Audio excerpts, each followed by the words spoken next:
Sir साहब, जो पाक भारत इस वक्त माहौल बना है वो एक नए मरहले में दाखिल हो चुका है और हमने आज देखा तवील प्रेस कॉन्फ्रेंस DGISPR की और उनके साथ पाक फ़ज़ाइया और पाक बहरिया के सीनियर अफसरान भी मौजूद थे जिन्होंने ब्रीफिंग दी मुख्तलिफ पहलुओं पर। अब तक जो मामलात हुए उसमें उन्होंने इंडियन प्रोपेगेंडा, इंडियन चैनल्स का जो प्रोपेगेंडा चल रहा है, एक एक चीज़ को उन्होंने एड्रेस करके हक़ाइक़ के साथ फैक्ट्स सामने रखे और वो इंटरनेशनल मीडिया को ब्रीफिंग थी। उससे पहले DGISPR TRT पर भी नमूदार हुए और वहाँ भी उन्होंने पाकिस्तान का मौक़िफ़ सामने रखा। अब जब से पाकिस्तान की तरफ ड्रोन्स भेजे गए हैं उसके बाद से आपसे भी सब ये सवाल कर रहे हैं और इस वक्त सारी पाकिस्तानी पब्लिक ये पूछ रही है कि पाकिस्तान रद्द-ए-अमल कब देगा। अभी तक हमने ये देखा कि इंडियन मीडिया पर ही बताया जा रहा है कि भारत के सद तक कामयाब हो गया। अब जो उनकी खबरें चल रही हैं उसमें उन्होंने कहा है कि कोयटा पर हो गया कब्ज़ा और भारत ने पाकिस्तान के शहरों, आप शहर मुलाहिज़ा करें, इस्लामाबाद, कराची, फैसलाबाद, सियालकोट और इसके अलावा भी दीगर शहरों पर कब्ज़ा कर लिया है। कराची बंदरगाह को टारगेट किया गया है, उसकी तस्वीर चली है वहाँ पे। उसके बाद पाकिस्तानी मीमर्स ने बताया कि कराची की तो कोई सड़क इतनी सीधी है ही नहीं जितनी आपने तस्वीर में दिखा दी है, इससे से यकीन करना मुश्किल है। इसके अलावा इंडिया ने पेशावर पर भी हमला कर दिया है और लाहौर में जंग छिड़ चुकी है। जल्दी लाहौर हमारे कब्ज़े में होगा और ये वहाँ के जो बड़े बड़े नामी ग्रामी एंकर्स हैं वो ऐसे जैसे वो डुगडुगी के पर आप देखते हैं ना नाचते हुए, वो उस तरह नाच रहे हैं और भंगड़े डाल रहे हैं। उसके बाद कुछ इंडियन चैनल्स को माफ़ी भी बाकायदा उस पर मांगनी पड़ी कि हमने फरते जज्बात में कुछ गलत खबरें दे दी। इवन कि वहाँ की जो नामवर सहाफ़ी बरखा दत्त हैं वो F-16 कैप्चर करने की बात कर रही है, पायलट को अपनी कस्टडी में लेने की बात करी है, लेकिन सामने कोई नहीं आई तस्वीर। बहरहाल इन सब चीज़ों को challenge, and there are so many other things, challenge करती हुई ये प्रेस कॉन्फ्रेंस थी। लेकिन एक सवाल अपनी जगह पर बदस्तूर कायम है कि response is awaited as you said. आपने जहां बात कल ख़त्म की थी कि पाकिस्तान उस एस्केलेशन लैडर पे उसकी बर्तरी इंडिया की तस्लीम नहीं करेगा और करना नहीं चाहिए। 2 हफ्तों के बाद पाकिस्तान को अपना नैरेटिव इस तरह से रिकॉल करने की ज़रूरत क्यों महसूस हुई? देर नहीं हो गई इसमें? आज की प्रेस कॉन्फ्रेंस के बारे में आप बात कर रहे हैं कि देर क्यों हुई है, ये पहले क्यों नहीं की? जी, मुख्तसर जवाब दूँ या लंबा जवाब दूँ? मेरे ख्याल है जो सूट करता है इस माहौल में। इस माहौल में देखिए बहुत सी कन्फ्यूजन तो चल ही रही थी ना कि कितने जहाज़ गिरे हैं, ये ड्रोन्स कहाँ से आई, वो उन्होंने कहाँ कहाँ अटैक किया, क्या वो कैंप्स थे, क्या वो घर थे, क्या वो मसाजिद थे। तो बहुत से सवाल खड़े हुए थे जी। और कोई इस किस्म की प्रेस कॉन्फ्रेंस नहीं हुई थी जिसमें फ़ौरन मीडिया को बुला के और तफसील से हर एक सवाल का जवाब दिया जाए। मेरा ख्याल है कुछ तो चीज़ें इकट्ठी की जा रही थी। फॉर एग्ज़ाम्पल आज उन्होंने इंडियन चैनल्स से जो तनकीदी जायज़े लिए जा रहे हैं, जहाँ जहाँ शॉर्ट्स हैं जो शहरियों के वो इकट्ठे किए जा रहे थे, तो वक्त लगता है इन चीज़ों में। और एक प्रेजेंटेशन तैयार की जा रही थी। अच्छा। फिर उन्हें पता था कि सवाल खड़े होंगे कि जिसका ताल्लुक एयरफोर्स के साथ है जी। और इसीलिए फिर ज़रूरी था कि एयरफोर्स के लोगों को भी बिठा लिया जाए। ये पहली दफ़ा ऐसे हुआ है क्योंकि ख़ुद तो वो फ़ौजी हैं जी, DGISPR, तो नेवी और एयरफोर्स को भी बिठा लिया था साथ जी। और क्योंकि सारा तवज्जो जो है इस वक्त J-10 के ऊपर है, डॉग फाइट के ऊपर है, कितने आए कितने गए कैसे हुआ, बहुत सी दिलचस्पी इसके ऊपर बात करते हैं, तो उनको बैठाना बड़ा ज़रूरी था। बिकॉज आपने देखा चैनल्स के ऊपर भी एंकर्स ने रिटायर्ड एयर मार्शल्स वगैरह को बुलाया हुआ है और उनसे पूछ रहे हैं क्या हुआ क्या नहीं हुआ। तो मेरा ख्याल है ये ठीक किया इन्होंने। अच्छा। और थोड़ा सा वक्त चाहिए होता है कि अपनी बयानिया को तैयार करना, सवालों के जवाब के इकट्ठे करने वक्त लगता है। और उससे पहले तो आपको पता है कि एक ऐसी सूरत हाल थी कि ये नहीं पता लग रहा था कि अभी कोई ड्रोन आया, अभी कोई हमला एक और आया, या हम करने जा रहे हैं या नहीं करने जा रहे हैं। तो ये जब से ये फ़ैसला ये किया कि हमने रिटेलिएशन करनी है या नहीं करनी, तो उसके अंदर आपने देखा कुछ वक्त लग गया है। उसके अंदर एक नेशनल सिक्योरिटी काउंसिल की मीटिंग भी हुई है जिसके बाद फिर ये कहा गया कि हमें इजाज़त मिल गई है पाकिस्तान की अफवाज को कि वो ख़ुद सेलेक्ट करेंगे कब नहीं करेंगे, और काबीना ने उनके हवाले कर दिए। वो भी एक टाइम गेन करने की कोशिश थी कि थोड़ा टाइम और मिल जाए ख़ुद अंदर डिस्कशन करने के लिए और ये भी देखने के लिए कि दुनिया का क्या मौक़िफ़ है। अच्छा। तो मेरा ख्याल है इसलिए टाइम गेन कर रहे थे क्योंकि जो भी हम रिस्पांस करें वो उसमें कोई गलती ना हो जाए उस रिस्पांस में, क्योंकि उस रिस्पांस के 2-3 पहलू हैं। एक पहलू ये है कि कितना एस्केलेटरी होना चाहिए, किस हद तक जाना चाहिए आगे, कहाँ कहाँ अटैक करनी चाहिए और इंडिया का रिस्पांस क्या होगा। तो ये बड़ी कॉम्प्लिकेटेड चीज़ें होती हैं। इससे बड़े बड़े फार्मूले आए होंगे, ये कर दें, फिर उसके ऊपर भी एतराज़ किया होगा किसी ने कि नहीं अगर ऐसे करेंगे तो वो ये कर, तो ये वक्त लगता है। हाँ। इसीलिए मेरा ख्याल है एक तो ये था कि टाइम गेन करना था, to fashion up appropriate response. दूसरी चीज़ ये थी कि मेरा ख्याल है फ़ोन आने शुरू हो गए थे इंटरनेशनल कम्युनिटी के लोगों से कि ठहर जाएं, कोई ऐसी चीज़ ना करें, हमारी बात सुन लें। और वो कुछ फ्रेंडली ममालिक भी थे। और आपको पता अमेरिका से भी आ गया था फ़ोन। तो उससे पहले मैं समझता हूँ कि कतर और सऊदी अरेबिया वगैरह से आ चुका था, ईरान वाले आ चुके थे, आपको पता है। तो ये होता ऐसे ही है कि या तो आप पूछे बगैर, किसी की एडवाइस लिए बगैर पहले से फैसला करके कुछ कर दें, बाद में देखा जाएगा। मगर अगर आप रुक जाते हैं, कुछ थोड़ा सा मौका मिल जाता है लोगों को कि आपको हिदायत करने का या एडवाइस देने का या रिक्वेस्ट करने का, तो वो लोग आ जाते हैं। अच्छा, अब जो इनका पहला रिस्पांस था वो तो बड़ा इफ़ेक्टिव था, वो तो उन्होंने किया, इन्होंने काउंटर कर दिया, ठीक। अब जो आगे वाला रिस्पांस है वो कहते हैं ना ये तो डिफेंसिव था, अब हमने रिटेलिएट करना है, ये तो और एस्केलेशन आप पे है। तो उसके लिए फिर आपको पता है कि लोगों ने कूद गए बीच में कि जी रोक दे, ना करें, ये करें, वो करें। तो मेरा ख्याल है इस वजह से कि थोड़ी सी सोच विचार हो रही है। मेरी इन्फॉर्मेशन है या एनालिसिस है, मैं इसके ऊपर तबसरा नहीं करूँगा, पर मेरा ख्याल है कि काफ़ी प्रेशर है इस वक्त गवर्नमेंट के ऊपर और फिर फौज के ऊपर कि कोई ऐसा चीज़ ना की जाए जिसके साथ एस्केलेशन हो जाए इंडिया की तरफ से। बिकॉज अगर इंडिया की तरफ से एस्केलेशन होती है तो मसला बन सकता है हमारे लिए भी, फिर उसका रिस्पांस करना पड़ेगा। ठीक है। आपको याद होगा 2019 में इन्होंने जो रिस्पांस किया था, उस रिस्पांस को इंडिया तैयारी कर रहा था उसके ऊपर रिस्पांस करने की, जब इन्होंने सारा कुछ ठंडा कर दिया बाय रिलीजिंग अभिनंदन, तो बिल्कुल सब इंडिया भी सेट हो गया, सारा कुछ उन्होंने सेलिब्रेट कर लिया अपने, उन्होंने सेलिब्रेट किया, इन्होंने कहा जी हमने कितनी फराख दिली दिखाई है, एंड वी आर, हम अच्छे, हमारी नीयत अच्छी थी, इन्होंने गड़बड़ की, हमने फिर भी अच्छी।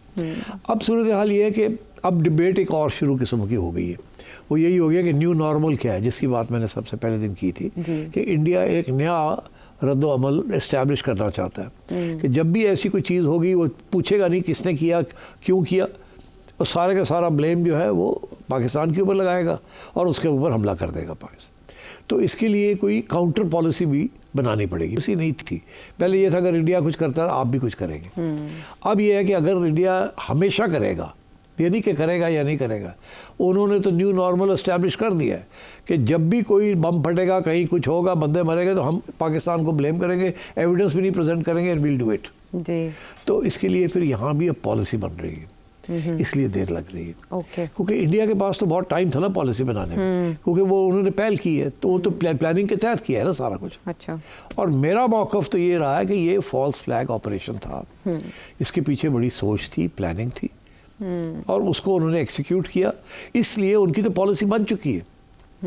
आपकी पॉलिसी नहीं बनी थी, अब आप पॉलिसी बना रहे हैं, और इसीलिए मैं समझता हूँ ये जो पॉज आप देख रहे हैं ना कि हमें क्या करना चाहिए, किस हद तक करना चाहिए, कहाँ जाना चाहिए, कैसे करना चाहिए, क्या इसको आगे बढ़ाना है या इसको रहने देना है, क्या इंडिया को एग्जिट स्ट्रेटजी देनी है या नहीं देनी है, या अपने लिए एग्जिट स्ट्रेटजी रखनी है या नहीं रखनी। तो ये सारे सवाल अब आपके नेशनल सिक्योरिटी एस्टैब्लिशमेंट के सामने आ गए, and I think that's one of the reasons कि एक तरफ वो टाइम ले रहे हैं, जो पहले दिन ही ये कह दिया था ना कि जब हम चाहेंगे और जहां हम चाहेंगे और जो हम चाहेंगे हम करेंगे, उससे पता ये लग रहा था कि अभी ये पॉज लेने लगे हैं, इमीडिएट रिएक्शन नहीं करेंगे, नहीं करेंगे। इन बिटवीन दो चीज़ें हुई हैं। एक तो ये कि इन्होंने ये सारी एविडेंस इकट्ठी कर ली है कि इंडिया के अंदर हो क्या रहा है, चैनल्स क्या कर रहे हैं, इंडियन गवर्नमेंट क्या कर रही है, कितना झूठ बोल रही है, ये हो गया, वो सारी चीज़ें इकट्ठी कर ली, अपना केस तकड़ा हो गया। पहली बात, आज मैं देख रहा था शक्लें सारे फॉरेन कॉरेंस पे, काफ़ी क्रेडिबिलिटी थी उनकी शक्लों से नज़र, because I know the community, तो मुझे उनकी शक्लों से नज़र आ रहा था कि बड़े गौर से सुन रहे हैं। अच्छा, उसके दो वजूहत है, एक तो आप अच्छी प्रेजेंटेशन कर रहे हैं, मगर उसकी ये भी है कि इंडिया की तरफ से बहुत झूठ बोला गया और इंटरनेशनल कम्युनिटी बेवकूफ़ नहीं है, वो उनको समझ आती है कि क्या है क्या नहीं है, they know India very well. और बाय द वे आजकल उनका कोई रोमांस भी नहीं इंडिया के साथ, इसीलिए उनको सपोर्ट भी नहीं मिली। ठीक है ना, इंडिया ने जो कनाडा में किया है, जो यूएसए में किया है, असैसिनेशंस कैरी आउट किए और बिल्कुल ही हाथ से बाहर निकल गए, तो पंगा ले लिया किसके साथ, कनाडा के साथ, यूके के साथ, यूएसए के साथ। तो यार यू कांट डू दैट ना, ये ऑलरेडी इनका दिमाग जो है ना थोड़ा सा ये चढ़ गया है कि हम बहुत बड़े पावर हैं, मगर वो इस हादसे के बाद तो बिल्कुल ही जैसे कहते हैं ना बलून फट गया। और सारी दुनिया इस वक्त सारी बात यही कर रही है कि सबसे एडवांस टेक्नोलॉजी इंडिया के हाथ में दी और उनको चलानी नहीं आई, और वो सारी बिस जो है वो टेक्नोलॉजी की हो गई है। लोग कह रहे हैं इनके पायलट्स की तरफ देखो, इनकी ट्रेनिंग की तरफ देखो, इनका हाल देखो, हमारी टेक्नोलॉजी तो बहुत अच्छी है, इनके हाथ में देखो क्या हो गया। और बंदर के हाथ नारियल, बंदर के हाथ नारियल। तो ये उस किस्म की सिचुएशन हो गई, इसलिए फॉरेन कॉरेस्पॉन्डेंट्स बड़े गौर से सुन रहे थे, क्योंकि मेरी तल्लकात हैं सारे फॉरेन कॉरेस्पॉन्डेंट्स, मुझे पता है वो फ़ोन करते हैं, पूछते हैं क्या हो रहा है क्या नहीं हो रहा, और उनकी मुझे समझ आती है कि उनके जहन में बहुत से डाउट्स हैं कि इंडिया में ये जो सब कुछ हुआ है। ठीक, तो इसलिए I think this was a good press conference, ये करनी चाहिए थी। पहले क्यों नहीं हुई? दो बातें, जैसे मैंने कहा, एक ये कि एविडेंस इकट्ठी की जा रही थी जो कि प्रेजेंटेशन सही हो सके, हर सवाल का जवाब मिल सके जो क्रेडिबल हो। एक दूसरी चीज़ ये कि टाइम भी थोड़ा सा पाकिस्तान को चाहिए, बातें चलाते रहे, जितनी देर में सोच रहे हैं तो आपका कि करना क्या है क्या नहीं करना। और अभी तक बाय द वे फैसला नहीं हुआ कि क्या करना है। कर लिया है, पता है इनको करना क्या है, मगर फैसला ये नहीं हुआ बटन दबाना है कि नहीं दबाना। यानी ये भी फैसला नहीं हुआ कि करना है या नहीं करना, या ये फैसला नहीं हुआ कि कितना करना है? मेरा ख्याल है हुआ ये है कि सारी चीज़ें तो तय हो गई हैं, मगर फाइनल फैसला जो है ना बटन दबाने वाला, वो अभी नहीं हुआ। और उसमें मैं समझता हूँ कि वो अगला सवाल जो बनता है कि फिर ये किसकी इंटरवेंशन है, या किसने इनको रोका है, या कौन से इश्यूज़ हैं जिसकी बेसिस के ऊपर ये रुक गए, सोचों में पड़ गए हैं। इन अ वे तो ऐसे लग रहा है जैसे पाकिस्तान इंतज़ार कर रहा है कि आलमी कुव्वतें एक्टिव हों इस क्लैश के रास्ते में और ये रुके। क्या ये कमज़ोरी को जाहिर नहीं करेगा अगर हम इंतज़ार कर रहे हैं कि कोई दरमियान में आए, और उधर से जेडी वैंस कह रहे हैं कि हमारा कोई लेना देना नहीं है, मार्को रूबियो फ़ोन कर रहे हैं? नहीं, देखिए आयशा, हुआ क्या है, पहले दिन से डोनाल्ड ट्रंप ने जो लफ्ज़ इस्तेमाल किए, जब इंडिया तवक्को कर रहा था कि फुल सपोर्ट मिलेगी, पहली तवक्को ये थी कि जेडी वैंस जब इंडिया में वही उसी वक्त बात करेगा, उसने नहीं की। दूसरी तवक्को ये थी कि जब ट्रंप को पूछा गया तो उसने किस तरीके से डिसमिस कर दिया, 1500 साल से कर रहे हैं क्या, ये होता रहता है, खुद ही निबेड़ लेंगे। और यह भी कि मुझे अफसोस है कि ये हुआ है। शेमफुल कह दिया था पहली बार। तो शेमफुल तो बड़ी स्ट्रॉन्ग वर्ड है इंग्लिश। शेमफुल तो जिसने किया वही है ना शेमफुल, मगर जाहिर है इंडिया ने उसको ट्विस्ट किया कि नहीं हमारे ऊपर नहीं है। मगर दरअसल मैं अब आपको बताऊं, डोनाल्ड ट्रंप को ब्रीफिंग हो चुकी थी मुख्तसर कि ज़्यादा हमें इन्वॉल्व नहीं होना चाहिए, इंडिया ने खुद किया है, ये मैं आपको बता रहा हूँ। अच्छा। इसीलिए मैंने पहले दिन से ये कहना शुरू कर दिया था कि ये फॉल्स फ्लैग ऑपरेशन है। इसीलिए मैंने 2000 का हवाला दिया था, बिल क्लिंटन जब आया था वहाँ, और मैंने पूरी एविडेंस प्रेजेंट की थी आपको इसी टेबल पे बैठ के कि चती सिंहपुरा में क्या हुआ था और क्लिंटन उसके बारे में क्या सोचता था। और मेरा ये मौक़िफ़, जिसको हिंदुस्तान के सो कॉल्ड एनालिस्ट और एकेडमिक्स ने मुझे गालियाँ दी कि मैं झूठ बोल रहा हूँ, और किताब से ये निकाला वो निकाला, दरअसल वो सारा झूठ था उनका। और वो मैंने जब एस्टैब्लिश कर दिया तो मैंने एवं नहीं किया था, वो आई रिमेंबर्ड क्या हुआ था। असी भी तो पुराने घोड़े है ना, हाथी है याद वो कहते हैं ना an elephant never forgets, memory बहुत अच्छी होती है। तो वो मुझे भी याद था 2000 में क्या हुआ था। And I had read that introduction by Clinton at that time, जब ये किताब बैन हुई थी। मुझे क्यों इंटरेस्ट था इस चीज़ में, I am a publisher also ना, मैं किताबें भी शाया करता हूँ। मुझे सारी दुनिया की कंट्रोवर्सीज किताबों के ऊपर जो है मुझे पता है। फलानी किताब छपी, फलानी किताब को विड्रॉ करना पड़ गया, उसके अंदर ये लिखा हुआ था, उसके ऊपर ये उसको बैन कर दिया, उसको विड्रॉ कर दिया, उसकी तब्दीली कर दी, उसके अंदर पेजेस फाड़ के फिर नए पेजेस लगा दिए। ये I know all about this all over the world. अभी इंडिया में हाल ही में एक इंडिया हिंदुइज्म के ऊपर एक किताब छपी, इतनी मोटी किताब है, by a woman American scholar called Wendy Doniger. उसके अंदर बीजेपी और आरएसएस वालों को बड़ी तकलीफ हुई, उसने जो बातें लिखी थी अबाउट हिंदुइज्म, कुछ ऐसी बातें थी, वो तारीखी, it's a huge big book, शोर पड़ गया तो बैन हो गई वहाँ। अच्छा। और वो जो नई एडिशन जो इंडिया में छपी है उसके अंदर से वो चीज़ें निकाल दी गई हैं। मेरे पास बाय द वे दोनों एडिशंस हैं, जो ओरिजिनल भी है और ये जो अमेंडेड एडिशन है वो भी है। और तो मैं इससे भी चीज़ें होती रही हैं वहाँ। सो आप लोगों को याद नहीं है, एक बात मैं आपको याद दिला दूँ, बात ही छिड़ गई है तो सलमान रुश्दी की किताब थी ना, आपका क्या ख्याल है पाकिस्तान में कब बैन हुई? वो याद है आपको कुछ? मैं आपको बताता हूँ। सबसे पहले ऑब्जेक्शन उसके ऊपर ईरान में हुआ था। अच्छा। खुमैनी की रेजिम ने किया था। अगला ऑब्जेक्शन पाकिस्तान में नहीं हुआ था, अगला ऑब्जेक्शन इंडिया में हुआ था। इंडिया में मुसलमानों ने एहतजाज किया और वो किताब बैन कर दी गई। उसके बाद पाकिस्तान के अंदर शोर पड़ गया और किताब को बैन करना पड़ा। अच्छा। तो आई फॉलो दीज थिंग्स, क्योंकि ईरान के अंदर जब ये हुआ तो इतना लोगों ने नोटिस नहीं किया। नई नई इनकलाबी ईरानियन रेवोल्यूशन आई थी एंड सो ऑन, पर जब इंडिया के अंदर हुआ तो फिर शोर पड़ गया यहाँ भी कि भाई इंडिया में बैन हो गई है। 1988 में राजीव गांधी की गवर्नमेंट में जब बहुत मुजाहरे और पुरतशद्दुद। अब आपको याद आ गया, टक टक टक टक टक ये जो आप ऐसे करती है ना, लोग कहते हैं कि कर दी क्या कर रही है, आप पता लग गया लोगों को, you are checking, counter checking. This is what we do, we check our facts. So अगर कोई फैक्ट गलत हो जाए तो हम ठीक कर देते हैं। सो अब बात यह है कि इस केस में भी जो बिल क्लिंटन ने लिखा था वो अवेलेबल था, उसके ऊपर पूरी डिबेट हुई थी, इंडिया में भी, यूएसए में भी, यूएस कांग्रेस में भी हुई थी।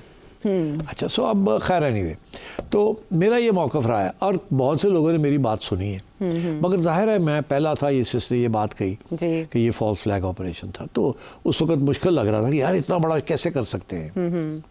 तो जब वो चतरी सिंहपुरा का हवाला दिया तो फिर और लोग कन्विंस हो गए।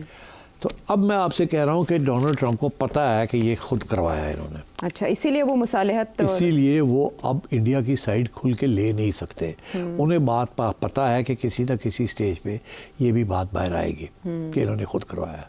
आज नहीं, कल, कल नहीं, परसों। शायद अमेरिकन सोर्सेज ही ये बात कर डिस्क्लोज कर दे, किताब लिख दें, जैसे बहुत कोई और लिखे उसमें ये कह दे। तो डोनाल्ड ट्रंप नहीं अपने आप को दिखाना चाहता कि यार मुझे पता था कि इन्होंने खुद किया है, इसलिए वो दूर हो गया इससे। और ये कह रहा है शेमफुल, तो यार, और ना ही वैंसे को बात की उस वक्त, ना ही डोनाल्ड ट्रंप ने, वो थोड़ा दूर हो गए। इंडिया को बड़ी तकलीफ हुई है। जब वो थोड़े दूर हुए तो बाकी इंटरनेशनल कम्युनिटी जो है वो भी खड़े हो गए, यार एक ही हुआ है, अमेरिकन सपोर्ट नहीं कर रहे। इंडिया तो इतना बड़ा अलायंस पार्टनर है अमेरिका का अगेंस्ट चाइना इन क्वाड, इकट्ठी ड्रिल्स हो रही है, ट्रेनिंग हो रही है, इंडियन ओशन में हो रही है, वैसे इकट्ठे।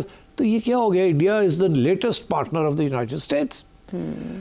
अमेरिका नेटो से दूर हो रहा है, इंडिया के करीब हो रहा है, और इंडिया को सपोर्ट नहीं किया इस चीज़ के ऊपर।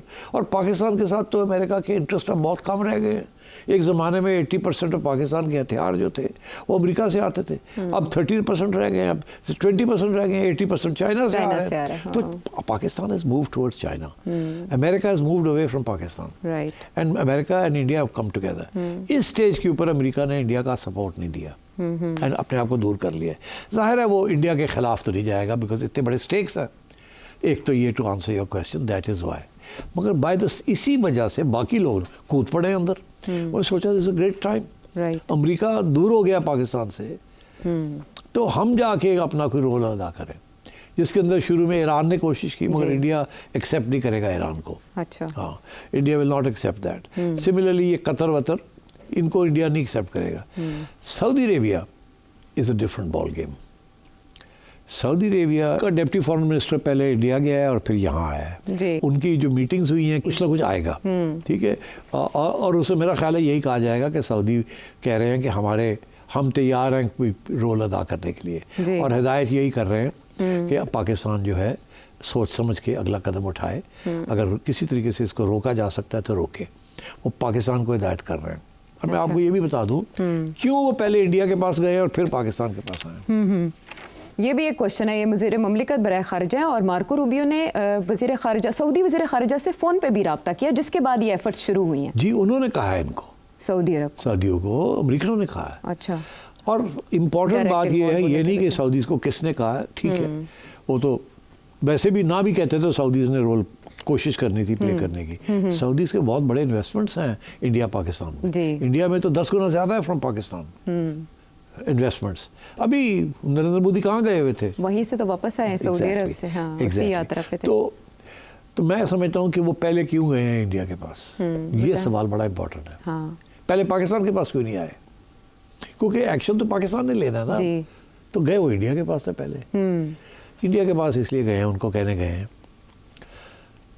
क्या चाहते हैं आप? अच्छा। लड़ाई करनी है या इसको रोक देना है यहाँ?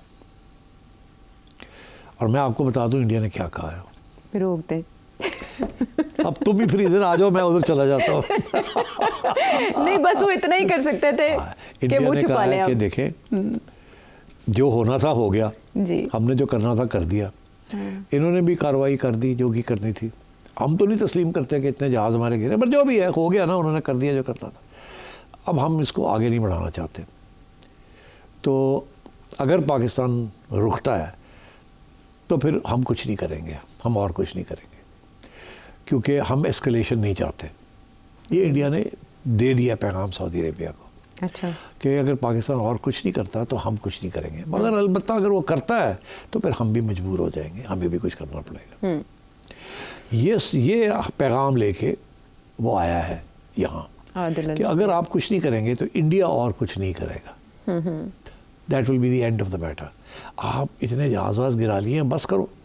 आप समझो यही आपका रिस्पांस है। सारी दुनिया आपको वाह वाह कर रही है, नोट्स ले रही है आपसे। हाँ, सारी दुनिया आपके आगे पीछे हो रही है कि तुसी कीता की है, किंज कीता किस तरह कीता है। और चीनी जड़े ने हार लेके बैठे थे, और की चाहिए और ले लो, ठीक है। और अमेरिका अपना सर स्क्रैच कर रहा है, होया कि हमारा एलआई इतना बड़ा, वो लाइन पिट गई उसकी, और वो चीन ने उधर से बैठ के इंडिया की लाइन पीट दी है। असल में तो ये टेक्नोलॉजीज का एक जायजा, वो उस पर डिस्कस करते हैं। तो मैं ये समझता हूँ कि सऊदीज़ यहाँ आए हैं पहले उनसे लेके एश्योरेंस कि तुसी और कुछ नहीं करोगे, हम जाके पाकिस्तान को समझाते हैं। और इंडिया ने कैटेगोरिकली कह दिया सऊदीज़ को कि हम और कुछ नहीं करना चाहते, हमने जो करना था कर लिया, ठीक है। हमने वो 5, 6, 10, 15 वहाँ मिसाइल फेंक दिए।